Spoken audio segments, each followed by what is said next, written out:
खबरों के निष्पक्ष विश्लेषण के लिए सब्सक्राइब करें Janatantra TV and press the bell icon. Never miss any update.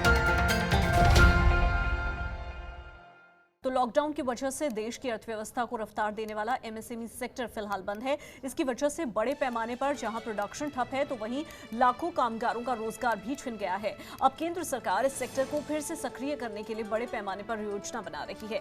इसके तहत एमएसएमई उद्योगों को सरकार बैंकों से लोन दिलवाएगी। इन उद्योगों को लोन मिल सके इसके लिए सरकार बैंकों के पास कर्ज भुगतान की गारंटी देने को तैयार है। एक सरकारी रिपोर्ट के मुताबिक एमएसएमई सेक्टर का भारत के निर्यात में 48.10% योगदान है। इस सेक्टर में 11.10 करोड़ लोगों को इस सेक्टर ने रोजगार दिया है। लेकिन लॉकडाउन की वजह से इस सेक्टर की सेहत काफी प्रभावित हुई है। हाल ही में CMIE यानी कि centre for monitoring Indian economy की तरफ से जारी आंकड़े बताते हैं कि 14 करोड़ लोगों को अपनी नौकरियों से हाथ धोना पड़ा है।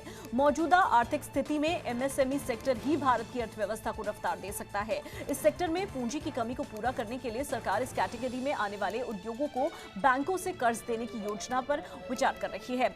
सरकार एक प्रस्ताव पर काम कर रही है जिसके तहत एमएसएमई सेक्टर को दिए जाने वाले 3 लाख करोड़ कर्ज की गारंटी खुद सरकार देगी।